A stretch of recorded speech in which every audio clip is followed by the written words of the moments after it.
Well, everyone, welcome back to the channel. We're going to be doing another comparison right now, and those two phones, as you guessed it, are the Samsung Galaxy S20 Plus, which is the newest Samsung Galaxy phone as of right now. And this phone cost me an arm and a leg to get, and it was not easy to get, but I got it anyway. And we're going to be comparing it to its predecessor's predecessor, which is the Samsung Galaxy S9 Plus. And obviously, this is the most obvious comparison ever.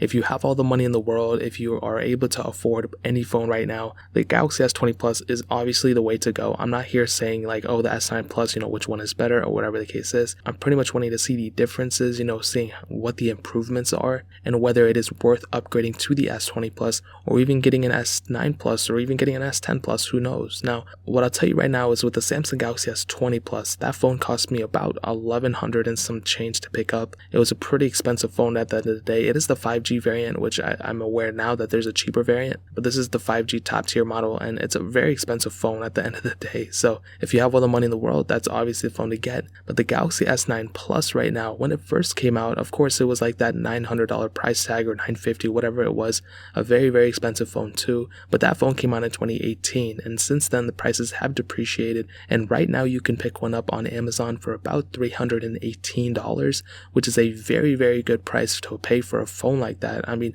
it still has a ton going for it, and that's a very capable software. I mean, it has One UI 2. I mean, there's a lot of cool little things going for it. So that phone is definitely worth the $320 for it, to be honest. However, you can also get a Galaxy S10 Plus nowadays for about $490, still less than $500. So you have three capable phones between them that you can pick from, and I'll leave links to S20, S10 Plus, and S9 Plus in the description below, so you can get them from there and help support the channel at the same time. But looking on the front of both phones, the Samsung Galaxy S9 Plus has a 6.2-inch Super AMOLED display. It is a 1440p display, and like I said before, man, the Samsung just knows how to make these panels. There's a little bit of bezel on the top and bottom, but it's not that big of a deal at all. The Samsung Galaxy S9 Plus has a very, very decent looking panel on it. There's very little bezel on the sides and everything, and when you hold it and when you're messing around with it in your hand, you don't feel like you have an older device.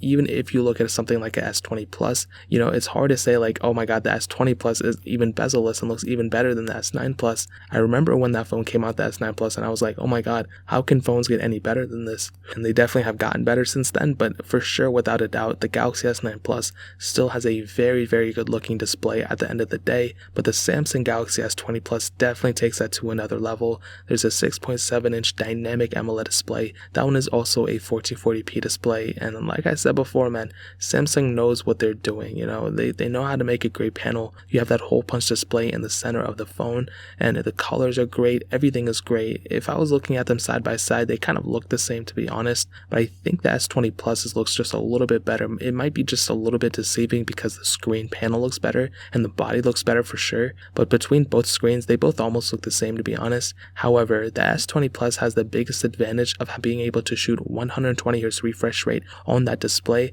over the standard 60Hz that the S9 Plus is usually, playing with, and that's definitely one of the coolest features ever. It just makes the phone feel that much smoother and that much more futuristic, and if you've never used it, you probably don't even know what we're talking about, but it's definitely one of the cooler features ever, and if you have that capability, I would 100% recommend going to Best Buy, going to T-Mobile, going to AT&T, wherever, and messing with an S20 Plus or even S20 just to see how that 120Hz looks like, because it's definitely one of the cooler things ever. So both phones have USB Type-C on the bottom, a headphone jack on the Galaxy S9 Plus. The S20 Plus does not have that, and on the back, glass backs on both, but we have a dual camera setup on the S9 Plus, but we have a kind of like a triple camera setup on the S20 Plus, but you have an additional depth sensor, so kind of like 4 cameras, but not really. It's kind of hard to explain. Both have wireless charging and all that. The S20 Plus does have reverse wireless charging, which is really awesome, and they both have micro SD card slot support. So in terms of the outside, that really pretty much covers it. To be honest, the S20 Plus definitely does win here.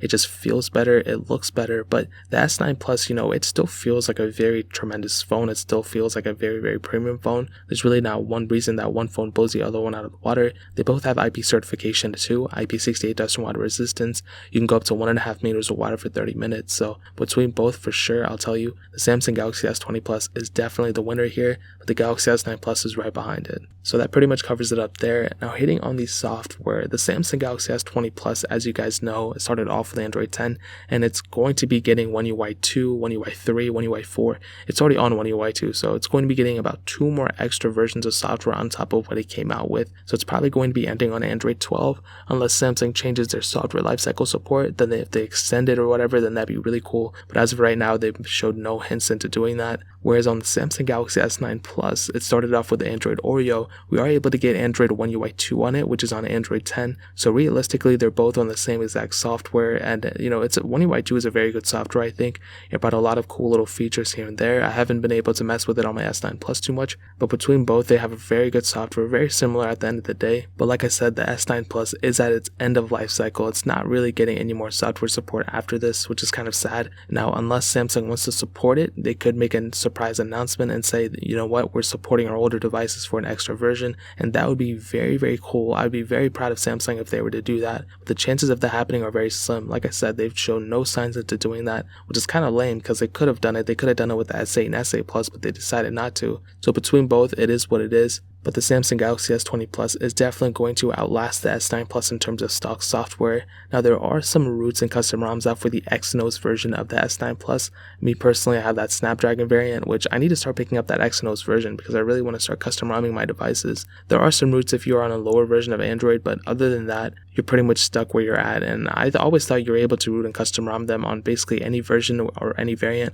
That's totally wrong. So in terms of software, that pretty much covers it. Now, hitting on the performance, the Samsung Galaxy S9 Plus, sorry, I forgot to read, has a Qualcomm Snapdragon 845 chipset, an octa-core CPU, and Adreno 630 GPU, and there's 3 different models of the S9 Plus, the 64, 128, and 256 gig model, and all those models have 6 gigabytes of RAM, where the Samsung Galaxy S20 Plus has the Snapdragon 865 chipset, an octa-core CPU, and Adreno 650 GPU, and again, 3 different models, but this time we have 128, 256, and 512 gigabyte models, so pretty much twice the amount of models or twice the storage as the S9 Plus, and all those models have 12 gigabytes of RAM, so not only twice the storage, but also twice the amount of RAM on both phones on the S20 Plus as well. And what I can tell you about the performance of both phones is that, when you compare them, of course the S20 Plus is the faster one. It is literally one of the smoothest phones in the market, and really anything I threw at it, it handled it just fine. It's an extremely fast phone. It can really do anything for the most part, and if you're wanting a phone that'll last you for a couple more years, that'll be able to handle the performance you throw at it, the Galaxy S20 Plus is definitely the faster phone. That's 100% the truth. However, the Galaxy S9 Plus, if you aren't comparing them side by side, still handles its own. It still does a pretty decent job at the software that it's on, and with the performance overall and with the hardware, it does a very, very good job at what it handles, and I really do like that about the Samsung Galaxy S9 Plus. What I will tell you though is that, over time, phones do slow down. That's kind of a given, but I found that Android phones, especially Samsung, slow down faster than any other phone that I've ever messed with, maybe besides LG phones. But with the Galaxy S10 Plus and Galaxy S10, I owned those brand new last year, and when I opened it out of the box, it was literally one of the fastest phones I've ever messed with. It was extremely fast. However, 1 full year later, and I'm comparing them to the S20 Plus and even with other phones, I found that the Galaxy S10 was much slower than it was last year, and it got an update, and I understand phones slow down over time, but when I went and compared it to my 10s, the S10 was still super slow, and it was 1 point faster, but it's slower than my 10s, so a very weird little conundrum we have there. So as of right now, S20 Plus is the faster phone, but it could slow down much faster than a lot of other competitors, which is something to kind of keep in mind. So in terms of performance, that pretty much covers it. Now, hitting on the cameras, I'll probably end up doing a separate camera test to kind of, show you guys the differences and all that, but this is just a quick one. Samsung Galaxy S9 Plus has 2 12 megapixel sensors, a wide-angle lens, and a telephoto lens, where the Samsung Galaxy S20 Plus has 3 cameras, a 12 megapixel wide-angle lens, a 64 megapixel telephoto lens, and then another 12 megapixel ultra-wide sensor, but you have that additional 0.3 megapixel depth sensor as well. And for the cameras between them, they're both very, very good, very great camera quality phones on both of them. However, the Galaxy S20 Plus is definitely the better phone in terms of the camera department. You're getting much better camera on the S20 Plus over the S9 Plus, but you also have that crazy ability of shooting 8K videos on the Samsung Galaxy S20 Plus, where you don't have that ability on the Samsung Galaxy S9 Plus, and both phones can shoot 4K at 60 frames, which is really nice. But the camera quality is so much better on the S20 Plus. You're getting more features and that ability to shoot 8K videos. That's super, super impressive. On the front, 10 megapixel sensor on the S20 Plus, 8 megapixel sensor on the S9 Plus, and an additional 2 megapixel iris scanner on the S9 Plus, which I don't even remember being there. The S20 Plus can shoot 4K 60 on the front camera and only 1440p on the S9 Plus. So in terms of the cameras, 100% the Galaxy S20 Plus wins here, there's no question, but again, I'll do a separate camera test at some point. Now ending it off with the battery life, the Samsung Galaxy S9 Plus has a 3500 mAh battery, the S20 Plus has a 4500 mAh battery, and both have wireless charging, but like I said, the S20 Plus has that ability of having reverse wireless charging, which is an awesome little feature. Not a lot of phones have that, and I don't really think any other phones besides Samsung's even offer that, which maybe I'm wrong, maybe some Huawei phones have it, but this phone at a grand scale is very good, not only in terms of battery, but in battery features as well. And the battery life on the S20 Plus is better on my S9 Plus, mostly because it has a bigger battery, but also because the batteries depreciate a little bit on my S9 Plus. So you kind of have to keep that in mind when looking forward. So to kind of sum up the video and to answer the comparison, should you pick up the S20 Plus, S9 Plus, what should you do?